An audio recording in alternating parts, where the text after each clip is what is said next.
Hi hello Shri Swami Samarth सर्वांना. शीतल कुंभार व्लॉगमध्ये तुमचं स्वागत आहे. तर हे आहे गुरुपौर्णिमेच्या दिवशीचं व्लॉग. तर मी आज बनवत आहे पुरणपोळी. स्वामींना नैवेद्य दाखवण्यासाठी पुरणपोळी बनवत आहे. तर सकाळी देवपूजा वगैरे करून त्याच्यानंतर संध्याकाळी मी पुरणपोळीचा नैवेद्य दाखवणार होती स्वामींसाठी. तर इथे मी पुरणपोळी बनवत आहे. तर तुम्ही आज काय बनवलेलं आहे ते सांगा कमेंटमध्ये. तर स्वामींना पुरणपोळी खूप जास्त आवडते, त्याच्यामुळे मी पुरणपोळी बनवायचं ठरवलं होतं.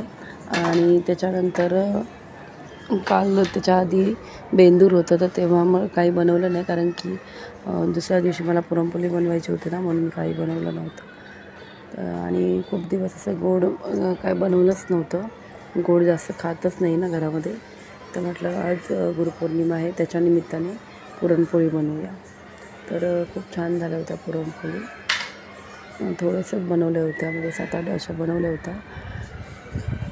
तर म्हणजे छान झाल्या होत्या. त्याच्यानंतर पुरणपोळी बनवून झाल्यानंतर स्वामींना नैवेद्य दाखवलं. मला मठामध्ये जायला तर नाही मिळालं आज, कारण की याचे पप्पा लेट आले, त्याच्यामुळे जायला नाही मिळालं. पुरणपोळी, भजी आणि कट बनवलं होतं.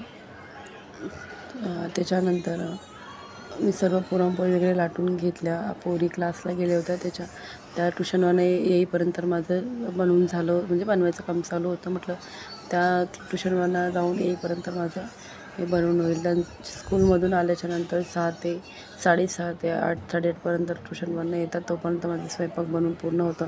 आणि आज मी डाएट नाही पाळलं, पुरणपोळी खाल्ली. नैवेद्य बनवलं होतं म्हणून मी आज खाल्लं पुरणपोळी. आणि खूप दिवसांनी असं गोड काहीतरी बनवलं होतं, म्हणून थोडीशी क्रेविंग पण झाली खायची मला. तर मी 2 पुरणपोळ्या खाल्ल्या होत्या. आणि पुरणपोळी मी छोट्या नाही लाटल्यात, पूर्ण मोठ्या मोठ्या लाटलेल्या आहेत बघा. एवढे गावावरून आल्यापासून आहे ना, माझा आवाज चेंज म्हणजे झालाच नाही आहे, तसंच आवाज आहे, बसलेलाच आवाज आहे. अजून डॉक्टरकडे पण जाऊन आली, पण आवाज काही खराब होत म्हणजे क्लिअर झालेला नाही अजून. तर हे बघा, पुरणपोळीसुद्धा व्यवस्थित, म्हणजे पुरणपोळीला मी गव्हाचंच पीठ वापरलं होतं. चांगलं मळून वगैरे पीठ घेतलं होतं. मी मैदा नाही वापरत, मी गव्हाचंच पीठ वापरते पुरणपोळीसाठी. थोडं जास्त वेळ थोडं मऊ होईपर्यंत ठेवून देते. पीठ जास्त वेळ मळते आणि मी त्याच्यामुळे पुरणपोळी एकदम सॉफ्ट होऊन जाते.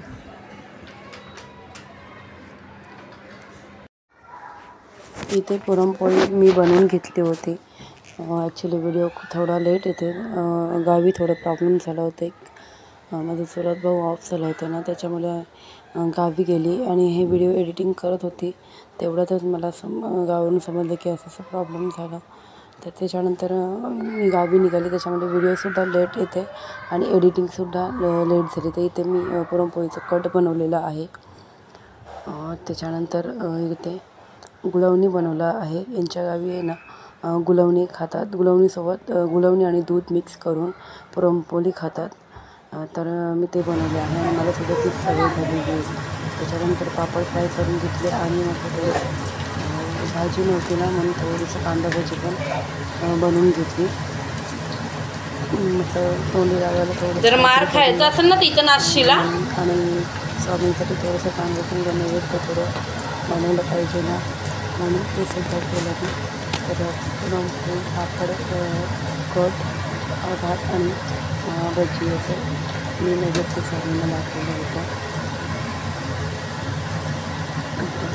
माझी व्हिडिओ आवडल्यास प्लीज लाईक आणि कमेंट करा, व्हिडिओ शेअरसुद्धा करा. थोडेसे सबस्क्रायबर वाढू द्या ना माझे पण. हे अशा प्रकारे नैवेद्य मी केलं तयार आणि भरून घेतलं होता. तर चला आता आपण स्वामींना नैवेद्य दाखवूया. इथे जेवण सर्व तयार झालेलं आहे. तर मी स्वामींना नैवेद्य दाखवून घेते. तर हे बघा,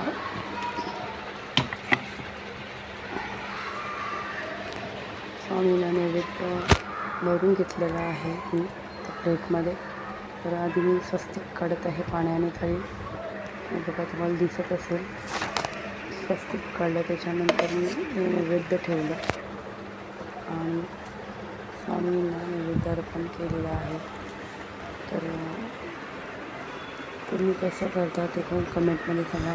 माझं काही चुकत असेल तर तेही सांगितलं तरी चालेल.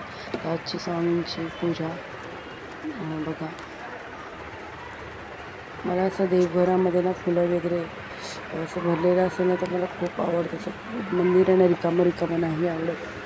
कढी साखर तर नेहमी मी ठेवते आणि एक पाणी भरलेलं छोटंसं तांब्या, त्याच्यानंतर कढी साखर दुसऱ्या दिवशी पण परियों की शहजादी है ये प्यारी गुड़िया रानी, इसके आ जाने से महकी जीवन की फुलवारी।